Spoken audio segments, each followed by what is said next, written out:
पटेल प्रहलाद भाई। युद्ध में, या फिर जिसको युद्ध नाम नहीं दिया गया, इस कॉन्फ्लिक्ट में, यानी कि ऑपरेशन सिंदूर में डे 1 से, जब 7 मई को ऑपरेशन सिंदूर लॉन्च किया गया था, पाकिस्तान के टेरर ठिकानों को निशाना बनाकर उनको तबाह किया गया था, तब से ही भारत की जो रणनीति रही है, इसमें ऑल आउट की रणनीति रही, ठीक है, कि हमें टेरर ठिकानों को तबाह करना है। उसके बाद भारत की कॉन्फ्रेंसिंग होती है, ठीक है, ब्रीफिंग दी जाती है कि भाई हमने ये किया है। अब अगर पाकिस्तानी सेना इसमें कूदती है, क्योंकि हमने किसी सैन्य ठिकाने को निशाना नहीं बनाया है, अगर सेना इसमें कूदेगी तो उसका जवाब 10 गुना ज्यादा भयंकर दिया जाएगा जो भारत ने दिया। लेकिन उसके बाद ऐसा क्या हो गया कि भारत एकदम से शांत हो गया, सीज फायर के लिए मान गया, एक तीसरे देश से बातचीत, जिसको मध्यस्थता कहा जा रहा है, जो भारत ने कभी किया नहीं, उसके लिए भारत मान गया। क्या भारत ने वाकई में ही जो Hello, my name is. के न्यूक्लियर ठिकाने हैं उन पर ब्रह्मोस दागकर वहां से कोई रेडिएशन, न्यूक्लियर रेडिएशन वाकई में लीक हो रही है, या फिर जस्ट ये पूरी दुनिया को पैनिक करने का पाकिस्तान का जो हमेशा का तरीका रहा है वो रहा है? क्योंकि बताया जा रहा है कि अमेरिका से टीम भेजी गई है पाकिस्तान के जो न्यूक्लियर हथियार जहां रखे होते हैं उनकी जांच करने के लिए कि वो सुरक्षित है अभी भी, या फिर वहां से वाकई में ही कोई रेडिएशन आ रही है। शनिवार वाले दिन फिर से पाकिस्तान में भूकंप आता है, भूकंप के झटके महसूस किए जाते हैं। उसके कुछ 1-2 दिन पहले भी अफगानिस्तान पाकिस्तान बॉर्डर पर भूकंप के झटके महसूस, क्या ये नेचुरल था या फिर वाकई में ही कुछ जो न्यूक्लियर उनका भंडारण है या न्यूक्लियर अड्डे हैं उनके, वहां पर कुछ हुआ है? चलिए इसमें जानते हैं, ठीक है।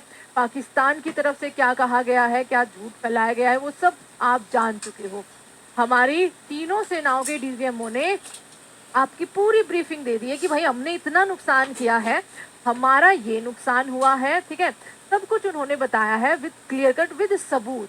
अब इसमें बात ये आ रही है कि अमेरिका ने कैसे, वो अमेरिका जो कह रहा था this is none of our business, ये जो दोनों देश लड़ रहे हैं उसमें हमारा कोई मतलब नहीं है, लड़े मरे कुछ भी करे, और भारत मार रहा था, भारत मार रहा था जब 7 मई के बाद 8 मई को, या फिर 7 और 8 मई की रात को पाकिस्तान हमारे आम सिविलियंस पर हमला बोल देता है ना।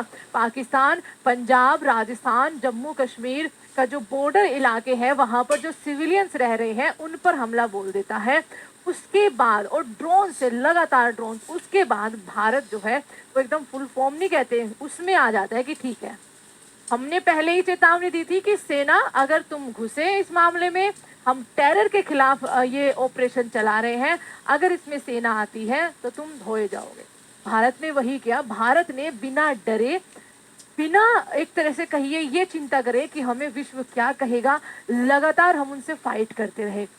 लगातार हमारा एयर डिफेंस सिस्टम, हमारी ब्रह्मोस, हमारे जेट्स पाकिस्तान के अंदर जा रहे थे, उनके अब सैन्य ठिकाने जो है, जो उनके एयर बेस है, उनको तबाह करके आ रहे थे, ठीक है। हमने फिर भी आम सिविलियंस पर कुछ भी कार्रवाई नहीं की है, भारत की तरफ से ये कहा गया है। हालांकि उन्होंने इतनी नीचता दिखाई कि एक इंटरनेशनल सिविलियन फ्लाइट का एयर स्पेस बंद नहीं किया, उसकी आड़ लेकर वो हम पर ड्रोन से हमले करते रहे। फतेह 2 भेजी, जो शायद आज फतेह हो चुकी है, जो फतेह हो चुकी है आपका पंजाब के अंदर, ठीक, सिरसा के अंदर, वो आप सबने देखा, ये सारे आपने न्यूज़ देखी है। अब उसके बाद 10 मई को देखिए यहाँ पर होता क्या है, आपको पता होगा कि ट्वीट किया जाता है, हाँ ये आपका वो ठिकाना है नूर खां, जिसकी सारी न्यूज आ रही है। अब देखो, पाकिस्तान जैसा देश ऐसा है जिसपे भरोसा किया नहीं जा सकता, अमेरिका एक डरपोक देश है। अगर भारत को किसी की भी चिंता होती, सोच के देखिए, अगर भारत को अमेरिका की नाराजगी की चिंता होती या चाइना की चिंता होती, तो एक बात सोच के देखिए कि हम विद प्लान, हम प्लान बनाकर उनके जो क्योंकि हमें पता है कि वहां पर उनके न्यूक्लियर हथियार रखे हुए हैं, हम वहां क्यों अटैक करते? हम गए ही थे पाकिस्तान को तबाह करने के लिए, ताकि जिस चीज का वो जग जाहिर करके बड़ा खुश होकर बताता है कि हम न्यूक्लियर हथियार वाले देश हैं, हम नहीं तो कोई नहीं, चलो पहले उन्हीं को तबाह करके आते हैं। भारत तो प्लान तरीके से जा रहा, भारत में वो गलती से लग गई ब्रह्मोस, ऐसा तो नहीं था।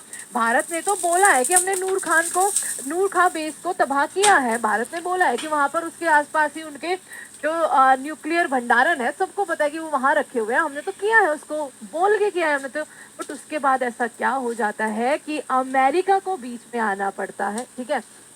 तो बताया जा रहा है कि वैसे तो दोनों देशों के डीजीएमओ ने ही पहले बात कर ली थी, बट बात ट्वीट उसने पहले कर दिया ट्रम्प ने, तो बस क्रेडिट ले गया वो।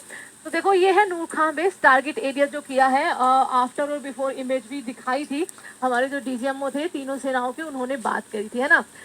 Satellite image shown significant damage to Pakistan critical airbase linked to its nuclear capability, जहां पर इनके न्यूक्लियर भंडारण है वहां पर डैमेज देखा गया है। रावलपिंडी, नूर खान एयरबेस, मुरीद चकवाल, रहीमयार खान, ठीक है, Sukkur and Chunian as well as radar site at Pasrur and Sialkot.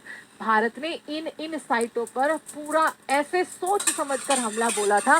ऐसा नहीं था कि हमको इनको ये करना था, चलो ठीक है छोटी सी धमकी देके आ जाते हैं, बाद में ये सब रुक जाएगा। नहीं, भारत अपनी फुल प्रूफ तैयारी के साथ गया था कि अब इनका अंत करना ही है, ठीक है। ये साइट आप कल दिखाई भी गई थी। यहाँ पर आप जकोबाबाद हो गया, रहीम खान आपका यहाँ पर हो गया, ठीक है, सरगोदा हो गया, ब्रह्मोस ओन जकोबाबाद, ये आप देख सकते हो। ये सारी कल जो है ब्रीफिंग में बताई गई थी। बट इसके बाद, ठीक है, सब कुछ शुरू कैसे हुआ था? 22 अप्रैल के पहलगाम अटैक के बाद। अब यहाँ पर देखिए, आप यहाँ से इसको पढ़ना शुरू करना। इस हमले के बाद 10 मई को, जब भारत के द्वारा 10 मई को पाकिस्तान के नूर खान एयरबेस पर भारत का सटीक मिसाइल हमला, और सटीक हमला बच्चा सोच समझ कर ही किया जाता है ना, वरना तो फेंकते रहो तुम ड्रोन, है ना। एक भी आकर लगा भारत को? नहीं लगा। लेकिन उसके बाद की कहानी भी एक बार जिक्र करेंगे, जिसमें न केवल पाकिस्तान की सैन्य ताकत को झकझोर दिया, बल्कि उसके परमाणु हथियारों की सुरक्षा पर भी सवाल खड़े कर दिए। और यहीं से बात आ रही है, क्या वाकई में ही इस हमले के बाद, ये जो 10 मई को किया जाता है, पाकिस्तान का जो आपका न्यूक्लियर एयरबेस था, न्यूक्लियर भंडारण था, वहां पर कुछ ऐसा हमला हुआ है जिससे न्यूक्लियर रेडिएशन निकली है, जिसके बाद आसिफ मुनीर ने या पाकिस्तान की सरकार ने अमेरिका को फोन लगाया है कि भैया पापा जी ये हो गया है, अब बताइए क्या करना है, अब हम कहाँ भागे।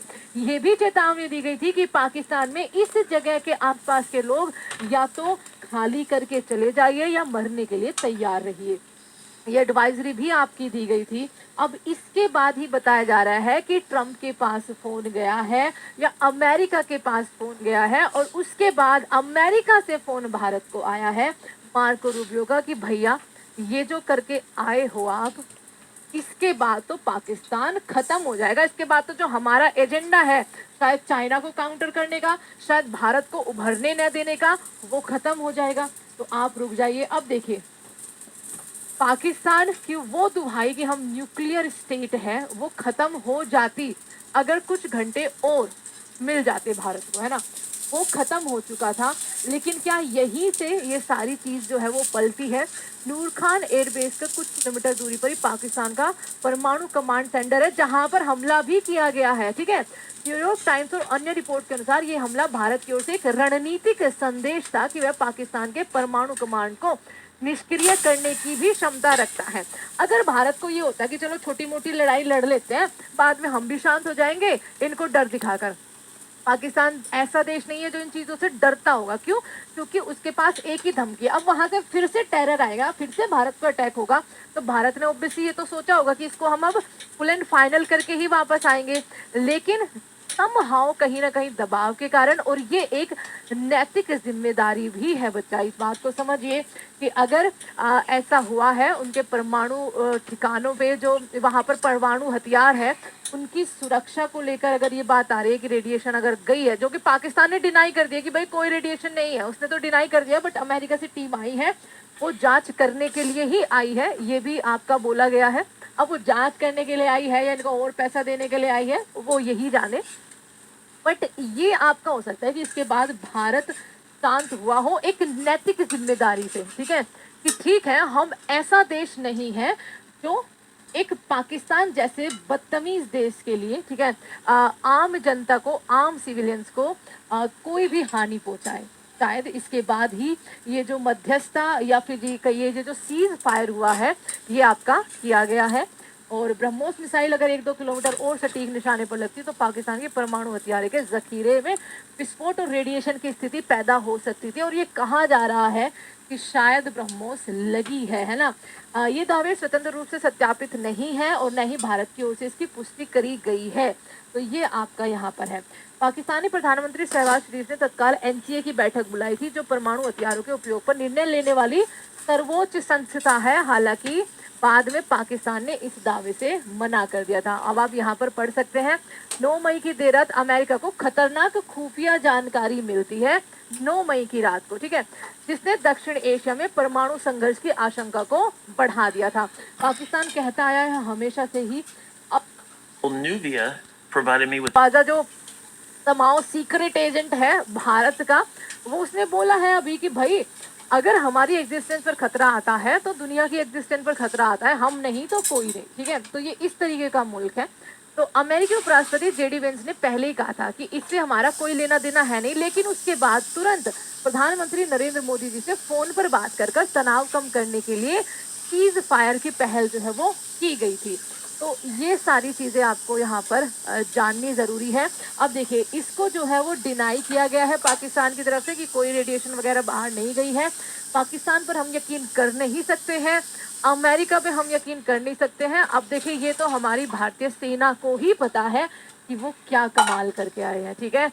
एंड यस, अगर मे बी ये वाला रीजन या ये वाला डर कि मानवता पर अब बात आ रही है, एशिया में न्यूक्लियर परमाणु हथियार की अब उठाने की बात आ रही है, तो इसी की वजह से भारत शांत हुआ है शायद, ठीक है। यही रीजन बताया जा रहा है, क्योंकि उसके बाद 10 मई के बाद भी आपको पता है न्यूज़ चैनल्स लगातार दिखाते जा रहे थे कि भाई फिर से सीज फायर के बाद फिर से हमला कर दिया है। लेकिन अचानक से सारे ही जो न्यूज़ चैनल जो इतना ज़्यादा अग्रेसिव, मतलब भारतीय सेना से ज़्यादा अग्रेसिव जो है वो हमारे न्यूज़ चैनल थे, उन्होंने इन खबरों को दिखाना बंद कर दिया। लगातार वो दिखाते रहे कि अब सीज फायर हो चुका है। उसके बाद आपको पता है विक्रम मिश्री जी ने भी आकर बोला था कि भाई सीज फायर का उल्लंघन हो रहा है, बट इस पर अभी बातचीत जो है वो चल रही है। तो आपके हिसाब से देखो, आप बहुत ज़्यादा नाराज़ हो कि सीज फायर नहीं करना चाहिए था, ऑल आउट कर देना चाहिए था, लेकिन भारत जैसा देश जो मानवता को पहले रखता है हर एक किसी चीज से, आप मुझे बताएगा कि आपके हिसाब से अगर ये हुआ है, अगर रेडिएशन या फिर ब्रह्मोस ने वाकई में ही उनके जो परमाणु भंडारण है वहीं पे एकदम टारगेट किया है, तो नूर खान से थोड़ी ही दूर पे थे, अगर वहां पे नुकसान पहुंचा है तो क्या उस टाइम पर भारत का रुकना सही था, एक सही निर्णय लिया गया है, या फिर क्योंकि आप सब लोग 1971 वॉर की बात करते हैं, अरे इंदिरा गांधी जी होती तो ये बच्चा, उस टाइम पर दोनों ही देशों में परमाणु हथियार नहीं थे, ये आपको समझना होगा, ठीक है। और दूसरा, यहाँ पर आप 1999 कारगिल वॉर की बात कर रहे हो, वो भी एक रीजन आप बता रहे हो कि उस टाइम पे भी था, अटल बिहारी वाजपेयी जी तो इतने, उस टाइम पर एक पर्टिकुलर क्षेत्र की बात हो रही थी, ठीक है। ये भी आपको थोड़ा सा समझना होगा। तो लेट्स सी, और उस टाइम पे पाकिस्तान ने पहले क्या किया था, हमारे यहाँ पर कब्जा किया था, ठीक है। और इस बार पहलगाम हमले के बाद हमने उठाया था समहाउ कि हम जाकर उनको धोके आएंगे, एक एक चीज को उनकी तबाह करेंगे। तब ये नहीं था कि हमने कोई उनके परमाणु हथियारों पर टारगेट किया था, इसके बाद वो बौखलाए थे, नहीं। इस बार हमने उनके परमाणु हथियार जहाँ उनके भंडारण रखे होते हैं, नूर खान बेस जो सबसे इम्पोर्टेंट माना जाता है, वहां पर जाकर ब्रह्मोस, उनके अंदर जाकर ब्रह्मोस को क्या किया था, ब्रह्मोस ने उनको तबाह किया था। तो इस बार स्थिति ये वाली स्थिति अलग है। तो आप बताइएगा, क्योंकि हमारी सेना में जितनी ताकत है वो तो वो दिखा चुकी है ना। तो इसमें ऑब्वियस सी बात है, भारत की कहीं से भी हार नहीं हुई है। हालांकि ये है कि कुछ टाइम के लिए पाकिस्तान और थोड़ा जिंदा रह लेगा, बस ये, उसका अगला हमला